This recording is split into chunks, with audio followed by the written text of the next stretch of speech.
So it is my honor and privilege to introduce to you Joe Price.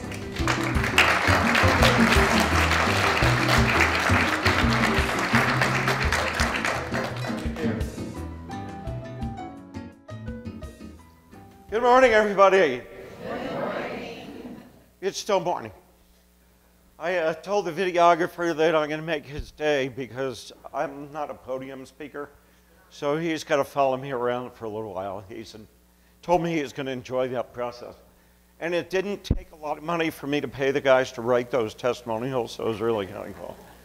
So our job today is to talk about achieving more with less. How many of us be interested in doing that? Okay, good. Good. The operative word that we use, and you heard it in the name of the company, is called intentional. So what comes to mind when you hear the term intentional? On purpose, money, very good from Suzanne's talk. What else? Manifestation. Independent choices. Okay, very good. So intentional is to do things with purpose and on purpose. We're going to be talking a lot about that, and it really makes us understand that to achieve more with less, it can't be a reaction. It can't be somebody else controlling our time or someone else controlling our life in order for us to be able to achieve what we want to achieve. Someone had the definition that I like very much, and it said that being intentional is deliberately thought through goal-directedness. Now think about that a little bit, because it puts the responsibility on whom? On ourselves, that we're deliberate in what we do, and that we've got a goal, we've got an outcome in mind. We're going to talk a little bit later about the fact that being intentional means outcome focused. If we don't know why we're about to do something, don't do it.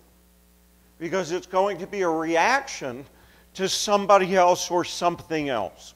Here are a couple of the definitions that folks give for. You'll find these definitions in the dictionary. But what's interesting is the difference between the word intent and the word intentional. Now, there are a lot of folks who say intentions are the same as being intentional. Do you believe that's true? No, because we have good intentions of doing things. It doesn't necessarily mean we're intentional about bringing them to pass. How many of us had good intentions about doing something, and then we never accomplished it? So there are a lot of good intentions that we have all the time. Doesn't necessarily mean that we're deliberately going to bring those things about. So let's find out what it means to be intentional. And it's a very holistic, systemic way of looking at being intentional. And this is the model right here. And it says we have to know something first. And we'll talk about each one of the things that we have to know. And then we have to plan. A lot of people forget that we need to know some things, but we need to take some time to plan out where we're going to go and what we're going to do. And there's so many folks that say, I don't have time to plan. Now, don't raise your hand if you're one of those, because you might embarrass yourself. But there are some folks in the room, you can sort of nod your head so that I can see, but nobody else can, that you have this thought that I need to get something done right away. It's got a time limit attached to it, and you get right into it because you think you don't have time to plan. Just sort of nod your head if you've ever sort of been there before. Okay, good. So there are certain things that we need to think about when we plan things. We're going to talk about that. And then we have to be and do what we've seen and planned. That's a very holistic way of being intentional. So let's take a look at what are some of the things that we need to know in order to be intentional. And the first thing that we need to know is to do things on purpose. So purpose is defined in two ways. The first is that we have a purpose that we're shooting for, that there is an outcome that we have predetermined that we want to achieve. The second part of purpose is we have a reason to achieve it. So, like I said before, if you don't know why you're about to do something, then don't do it because it's a reaction from something else. And what we've seen a lot of people do is to react to things that happen to them and then wonder why they don't go the way that we wanted them to go. Of course, we've never done that before. But let's talk about what a reaction is. By definition, a reaction is an action that you and I take based on something that happened to us, and the action that we take is out of control. So if you and I are driving down a very sunny road, which is probably not going to be today, and you got the top down and the music's playing and you're just having a great time, and then all of a sudden you come to a dead stop, and you're sitting and inching along for the next 45 minutes, how do you feel about all that? Not too well, right? So we can't change the fact that we're sitting there, but can we change or have control over the thoughts and the feelings, the attitudes, maybe the gestures that occur when we're sitting in the traffic the way that it is? Do you think we can? Okay? There's actually two questions there. The first one is, should we? And the answer is definitely, absolutely, yes. Do we? And the answer is definitely, absolutely, sometimes. And it really depends on how far we allow our attitude to go. Now, if we do things in that traffic situation or in any area of our life that we normally wouldn't do under pressurized situation, we're out of control. Now, the interesting part about this is something that maybe we haven't considered yet. So let's say that the traffic opens up, everybody's late, and we're driving like crazy, which is normally what I do anyway, because I put myself through school as a New York City cab driver. So I drive that way anyway all the time. But let's say that we're driving down the road, and it opens up, everything is great, we feel like we're going to make it somewhat on time, a little bit late, and then somebody misses their exit, cuts us off, and drives away. Anybody have any reactions when that kind of thing happens?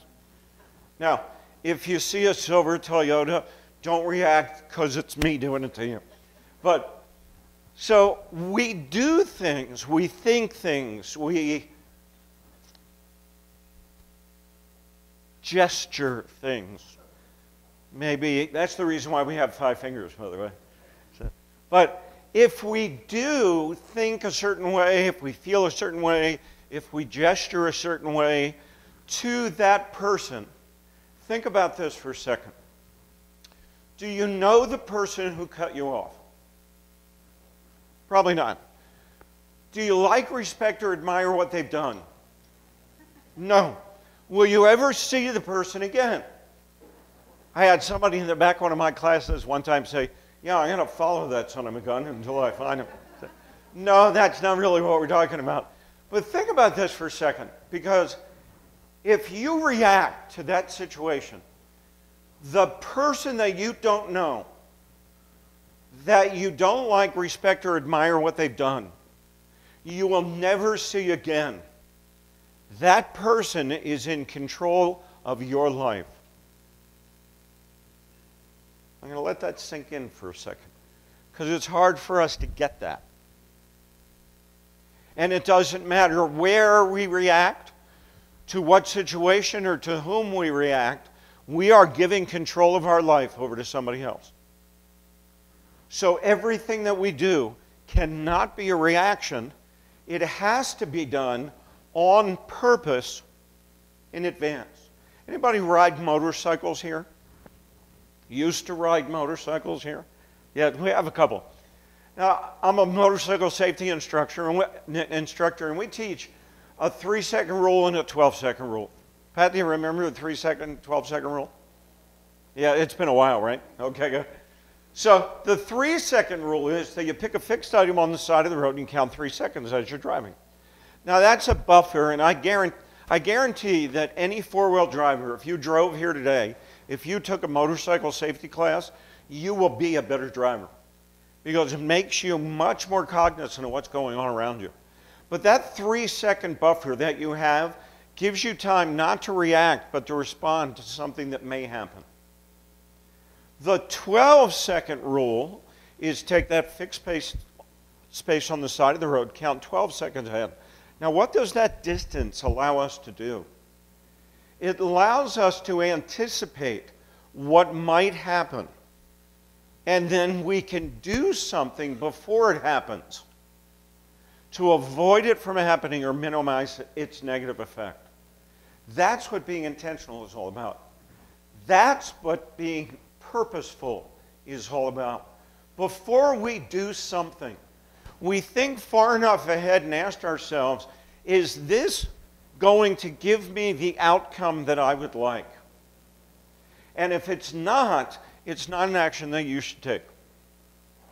If it will, and you're going to be able to do it with purpose and on purpose, it's probably an action that you should take.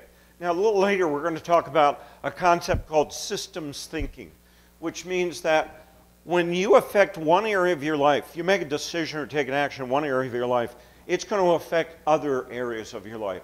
So you have to take that into consideration as well and think purposefully about that. So what's the second thing that we need to know? We need to know what our values are. How many of us realize that every day we make decisions based on the value system that we hold? Anybody know that we do that? Anybody make a decision or take an action and kick yourself later for doing it or saying it?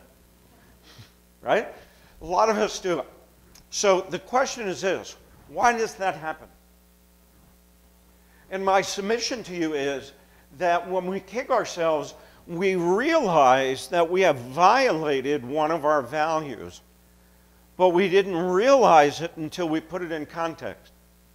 Because most of us really haven't taken the time to identify consciously and intentionally what the values are that we hold. So that's the second thing that you and I need to spend some time learning and identifying, is what are the values that I live my life by? Because if you could do things with purpose and on purpose, and in alignment with the value system that you hold, the decisions that you make are going to be much better decisions, and you're going to stop kicking yourself later, and it's going to hurt less. What's the third thing that we have to know? Third thing that we have to know is we have to have a vision of where we're going to go in the future. Now, a vision is a picture of what it looks like when you accomplish your purpose. A lot of people see it as visualizing. Visioning has to be a very clear picture that you can imagine and see. And when you do that, you'll be able to execute the steps now that you need to execute in order to bring that vision to pass. So those are the first three things in order for us to be intentional that we need to know. So what now do we have to plan? Do we always get the outcomes or the visions that we want to get? Not typically. So what we have to do is we need to take a little bit more time to plan out what we want to do. Now on the visual that you see here, coming up, you'll see the colors, but you can't see the words. It represents a timeline. And the top one says, if you spend that amount of time planning, it'll take all the blue time, I think it's blue, all the blue time to execute your plan. Believe it or not, this is a study that's been done several times. And it says this: if you double the amount of time that you spend planning, you almost cut in half the time it takes to execute what you wanted to execute, what you saw, and you actually save the time in green. So when someone says to me, I don't have time to plan, my response to them is, you don't have time not to plan. There's an axiom that we grew up with that I just don't quite understand. And the axiom is, we don't have enough time to plan, but we always have enough time to do it over when it's wrong. Have you ever experienced that before? Does that make any logical sense to anybody in the room? Because I haven't been able to figure it out yet. So if you want to be intentional in what you do, take more time than you think you normally should and plan out the outcome that you have predetermined, the vision that you've seen, and the steps that it's going to take for you to do that. Now, the second part of this is that there are a lot of people who are living a life that is so out of balance or doesn't harmonize with some of the others. We're going to talk about that in a minute, where their life is so out of structure that they actually can't take the time to plan because it just don't seem that things can work out with the structure the way their life is. Now, there's a concept in structuring. See if it's there. There's a concept in structuring called systems thinking. And we're going to talk about this in just a minute. But systems thinking says this, that everything that we do affects everything else that's attached to it. So we have 9 areas of our life. We're going to look at that in just a second. So if we make a decision in one area of our life, it will have either a positive or a negative effect in all 8 other areas of our lives. And if we don't realize that and we don't start structuring our life in such a way that the decisions that we make have positive effects on the other areas of our life, it's going to mess up the structure of our life and we're not going to be able to be intentional or accomplish what we want. The last part of it is this. We need the right people in our lives doing the right thing at the right time for the right reason. The right people in the right place doing the right thing at the right time for the right reason. And then I had a friend of mine add the last one, which is at the right cost. But how many of us would say that we have some people in our lives, we have some goals, we have some outcomes in our lives that we need to accomplish, but maybe we don't have the right person in our life that would coach us or have the more knowledge about it than we do, and therefore we're not able to accomplish it as well as we would like. Anybody would agree that that's true? Okay, good. The second part of the right people is, how many of us would agree, and do not point to anybody in the room because it'll make them feel uncomfortable, but how many of us think that maybe we have some of the wrong people in our lives that are hindering or holding us back from accomplishing some of the things that we want to accomplish in our life? Okay, like I say, don't point. But the key here during this planning process is, let's make sure that whatever the outcome is that we want to intentionally achieve, that we have the right people in the right place doing the right thing at the right time for the right reason. Now, in our program, which is a 40-hour program, we help people understand how to identify who are the wrong people, how to have a conversation with them to find out whether they want to be the right people, and how to find the right people if we know that we don't have that person in our life right now. So now that's the planning portion. We've got to put a plan together. We have to plan how we're going to structure our life, and then we have to plan who's in our lives to make sure we accomplish what we want. Now, the last part is to be and do what we've seen and planned. So how do we be and do? The first part of be and do is that we need to exercise some leadership. And we break leadership down into 2 categories. The first one is the one that most people think about, and that is the leadership that we demonstrate toward other people. And we demonstrate leadership in our families, we demonstrate leadership in our organizations, and it allows us to influence the thoughts and the behaviors of other people. The thing that I would submit to you that's actually more important in order for us to be transparent leaders that people respect and admire is that we have to have internal leadership. And then we demonstrate internal leadership strong enough that transparently we can demonstrate those same qualities of leadership externally that people would want to follow. And I break leadership into 3 categories. There's a lot of books written about leadership. There's a lot of things people can say about leadership. But you can break everything down about leadership into 3 buckets. Human relations, inspiration, and communication. Call them the 3 Asians of leadership. And you think about the leaders that you respect or admire. Are they inspiring? Most of them are. Yeah. Do they communicate well? Yes. Are they good with people? And most of them aren't. So when we start to look at developing internal leadership for ourselves, the things in those buckets or those category headings work exactly the same way. We have to learn how to inspire ourselves to accomplish the purposes that we want to achieve. We have to communicate to ourselves and build ourselves up in a communication way that allow us to not give ourselves negative pep talks, but to give ourselves positive pep talks so we can actually accomplish what we want to accomplish.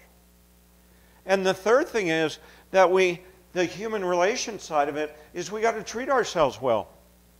Because when we treat ourselves well, we're leaders in our own lives and we'll be able to demonstrate that leadership in other places. Now, the second part of be and do is a concept called emotional intelligence. Has anybody ever heard the term emotional intelligence? Okay? Now, this may sound kind of crazy, but what does the term emotional intelligence actually mean? Good. Who's next? For those of you who raised your hand, what's emotional intelligence? I couldn't have said it better myself. The intelligence of how you handle your emotions. It's very interesting because there's a writer who wrote this, and I wish I would have written it, but I didn't. And he said, emotional intelligence is the intentional way that you and I handle emotion in making decisions. Because it's not necessarily just how we handle our emotions and we don't get upset at things. Is that there are a lot of people who don't understand how to use their emotions in making decisions and choices in their lives. Now, I don't know if you've heard this before. Oops. That's good.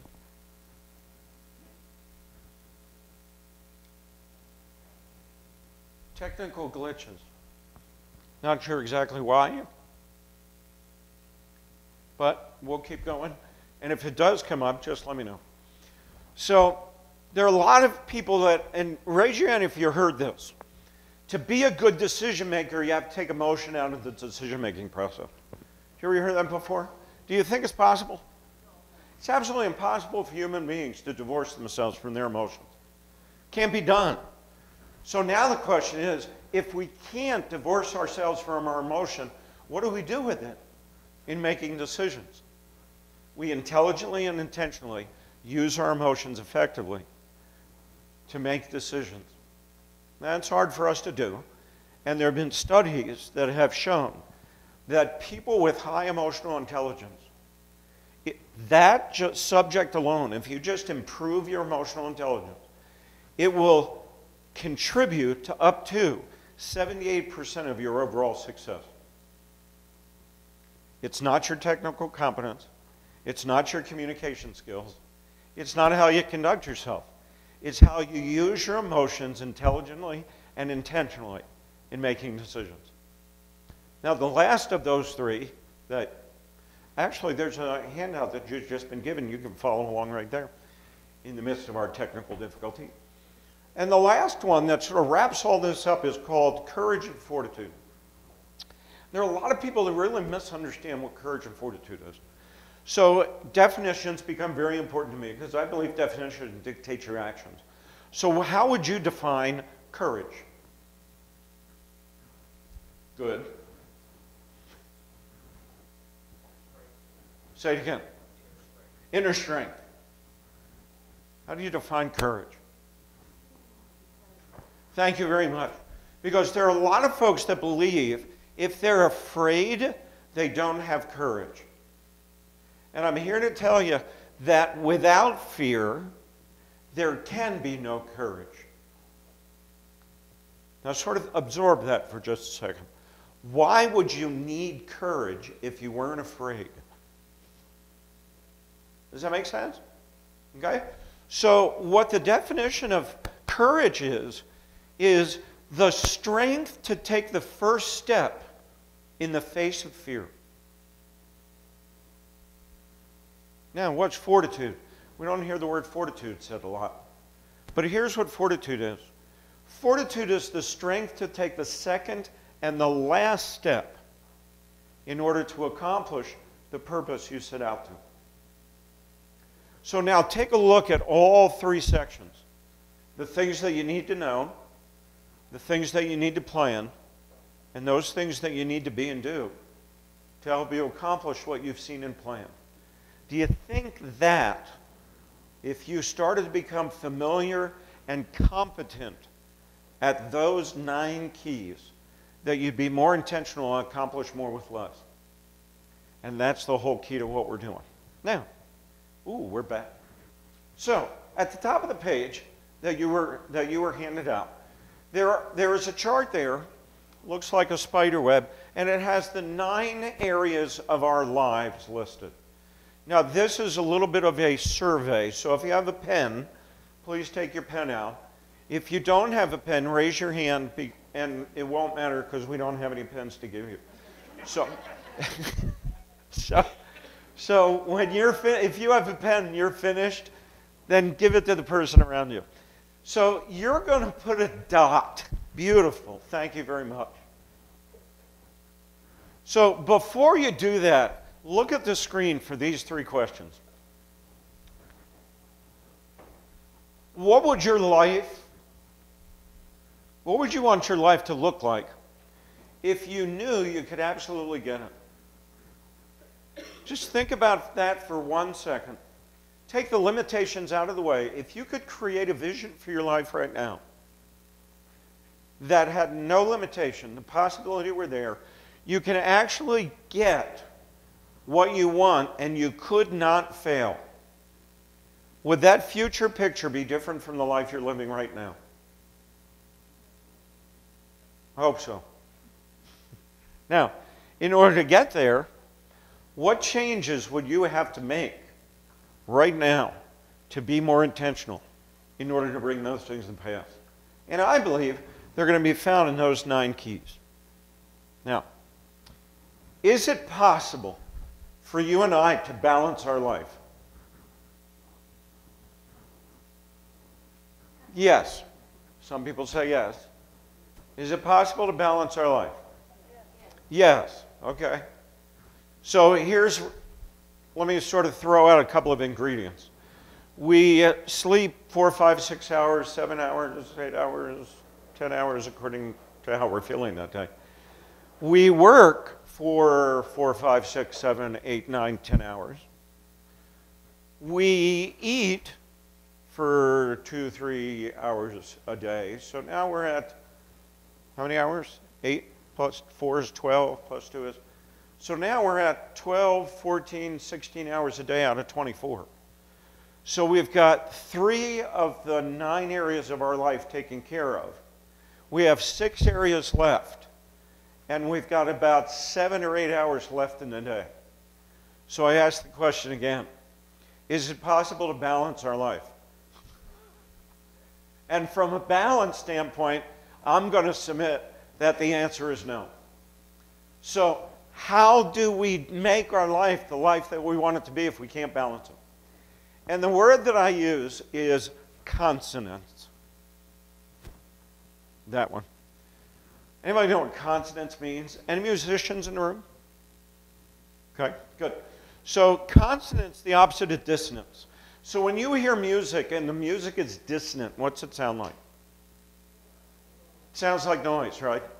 It just does not go together. Consonance is the opposite of dissonance. And consonance means that every component is harmoniously in agreement. It's not that it's balanced. It's that all of the components are in harmony. And that's my submission to you, that we need to look toward about our life, not balance. Because given the fact that I believe we can't achieve balance, if we constantly keep looking for it, we're going to constantly be upset that we're not achieving it. Does that make sense? And we're going to be fighting our whole life trying to balance something that's impossible to balance. But we can build harmony and consonance in our life. And the way that we do that is figuring out which areas of our life affect others.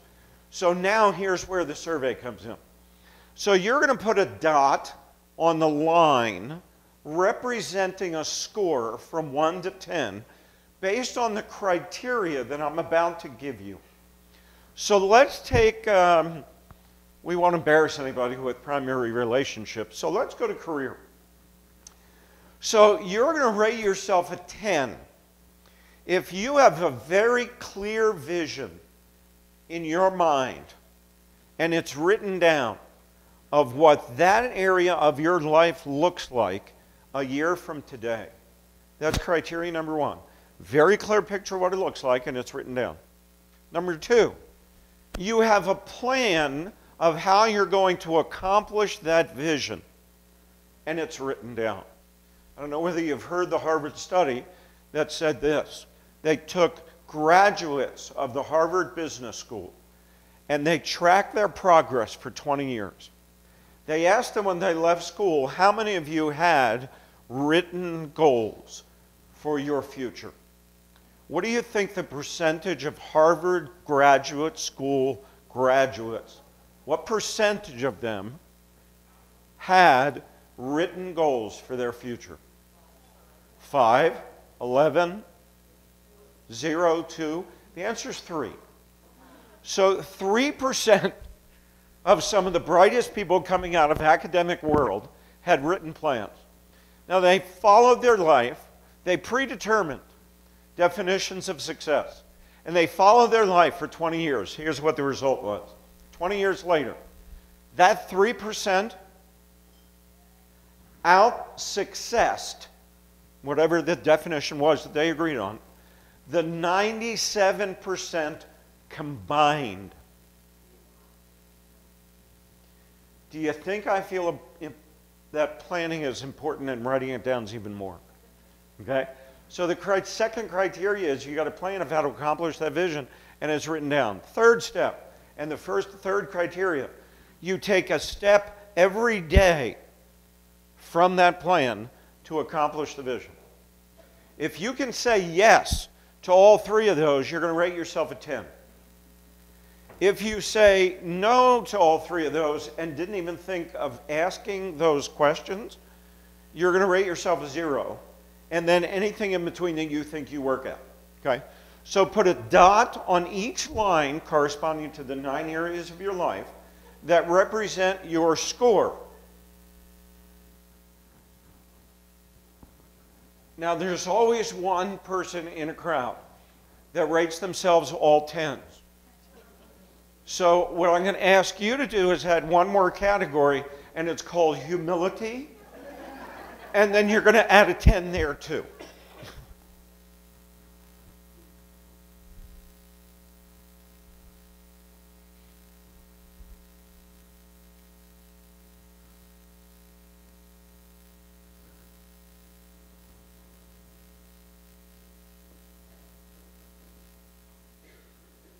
I see some people hiding their papers so no one else can see.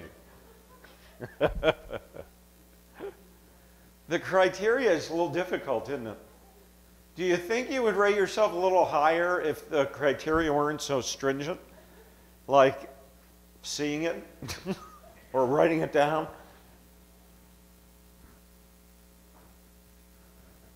And here's my challenge for you about you don't think that you need to write it down. When you don't write it down, it's not real. It's just a hope or a wish. Now, once you got all your dots in there, you're going to connect the dots. And take a look at the screen, because it took me a long time to get that. And I want you to be proud of me. So you're going to connect the dots and create a shape that they don't have a name for.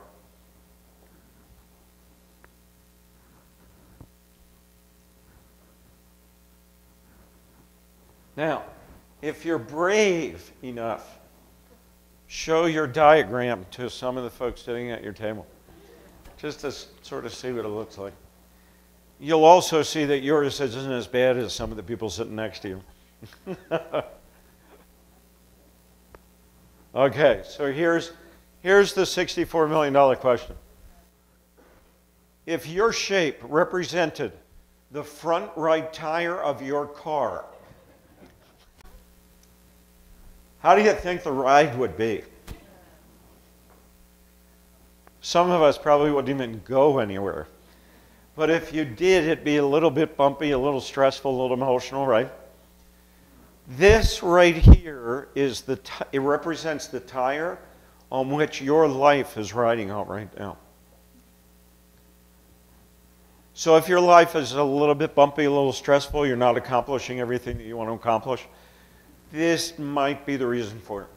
Now, there's some people who do this who say, okay, I have a lot of low numbers and they sort of create somewhat of a circle.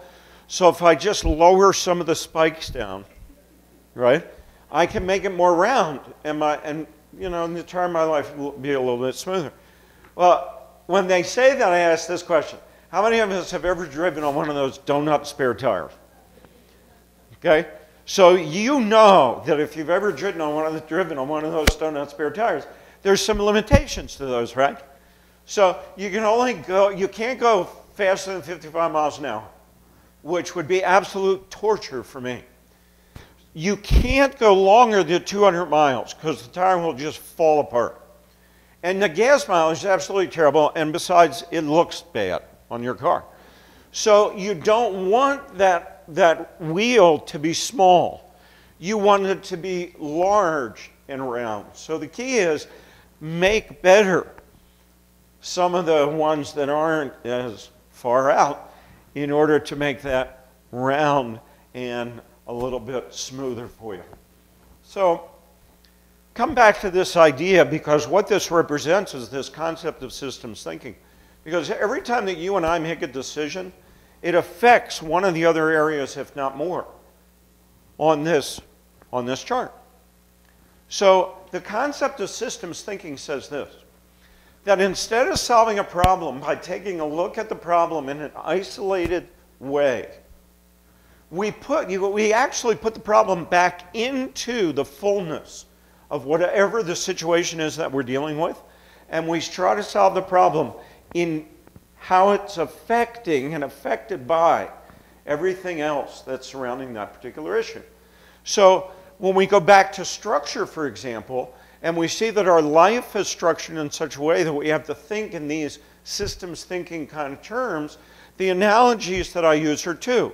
One, our house is a structure, correct? And inside that structure, there are a series of systems. So yell out some of the systems that are inside our home. Heating system, electrical system, plumbing system, air conditioning system. Now, if the electrical system has a problem, does it affect some of the other systems in the house? It does. And vice versa with all of the other systems. They interplay with each other. So if we've got a problem isolated in one of those systems, and we just look in that system to fix the problem, we may be missing the cause of the problem somewhere else. That's what systems thinking about. Now, one of the other analogies is the human body, and you're going to hear about this from Dr. Norling, because she and I think exactly the same way about this concept. So in the human body, which is our structure, there are a lot of systems in place. And just name out, because I don't think you can read what they are, just name out some of the systems in the body. Circulatory system, nervous system, endocrine system, muscular system, skeletal system, right? We have all these systems, right? Now, if I've got a pain in the muscle in my shoulder, and I just go for massage, which is a great thing, is the problem necessarily going to automatically be solved? Not if it's not in the muscular system. It could be the skeletal system that's out that's causing the muscles to have to compensate for the out of alignment of the skeletal system. So all the work that I do, that I want to do in the muscular system, is not going to solve the problem. This is what systems thinking is all about. In order to live intentionally, we have to think systemically about our life, the decisions that we're making, and how they are affected by and affect the rest. So here's my challenge for you for a second. See if I have enough time to do this. Yes, I do. Okay. Take 3 areas of your life that maybe you rated yourself not as high on, and just circle them or write them down. Take any 3 areas of your life that you would like to see possibly a little bit more harmony, a little bit more agreement in.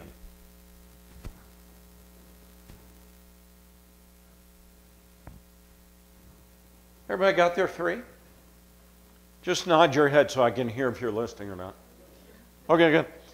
So take one of those 3 and ask yourself this question. What's a recent decision that I made in that area? And did that decision have any effect whatsoever on the other 2?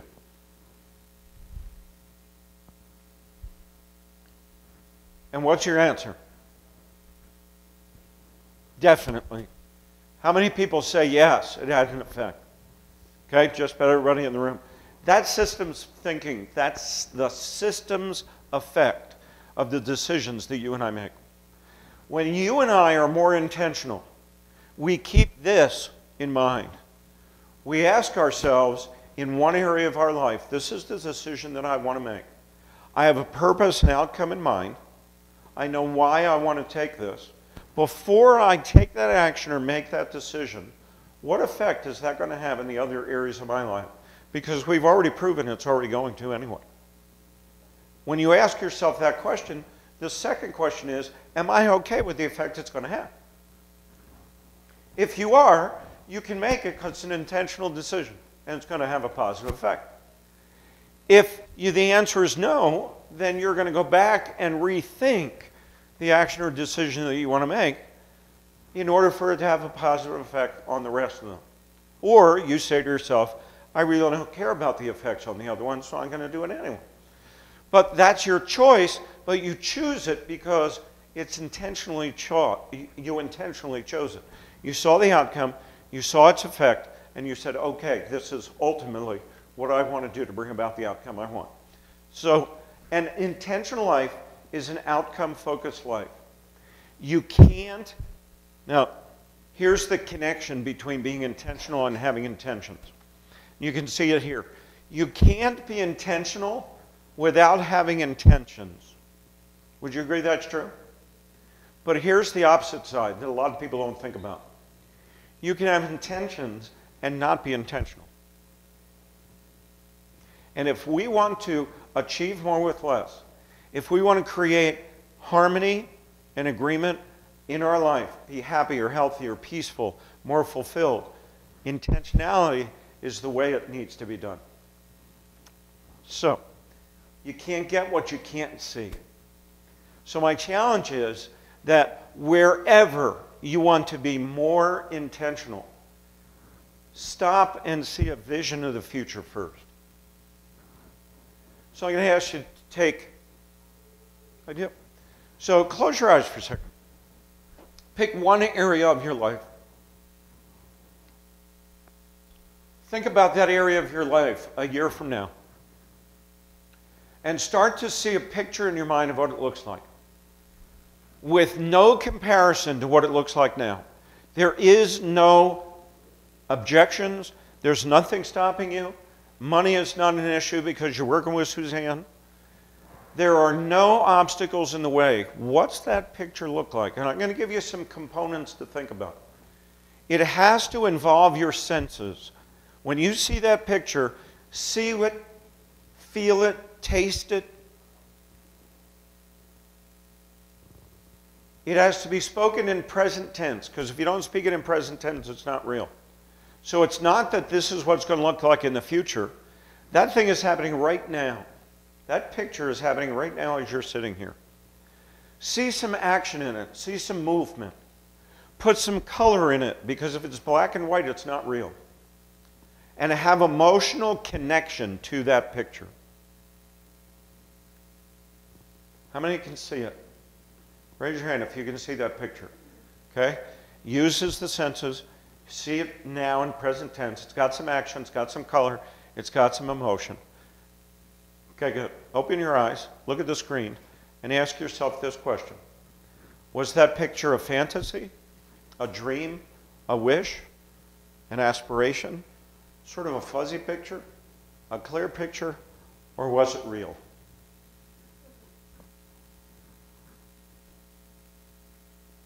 Because my challenge to you is, it wasn't real. It was somewhere in between. The more you make that picture real, the more reality it's going to be.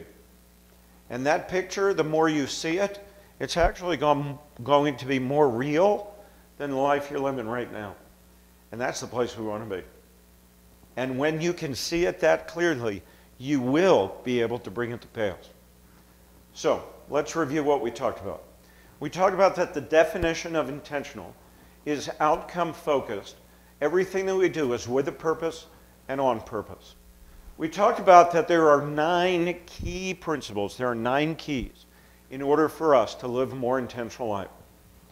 That there are possibilities for us to live more intentionally if we take these things to heart. That we don't build balance in our life, but we build consonance. We build harmony. We build agreement among the 9 areas of our life and make them work that way. That we see our lives in a systems thinking approach. That every decision, every action that we take affects every other area of our life. And we take that into account when we take actions, make decisions, and we do it beforehand. That we take 3 areas of our life at a time and we say, how am I going to build those 3 areas and have them be in consonance, in harmony? And you make decisions and take actions to build that consonance in those 3 areas.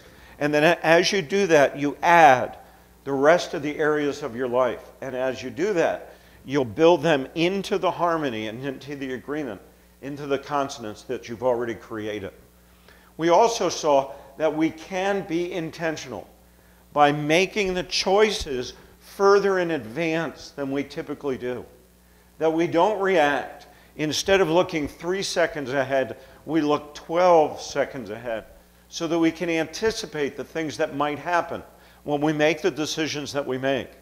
And then we avoid making those, or we minimize the effect by doing something different. And we vision what that future is going to look like. And my challenge to you is this, that when we use these principles, we can live a more intentional life, and we can achieve anything that our minds can conceive. Thank you all very much.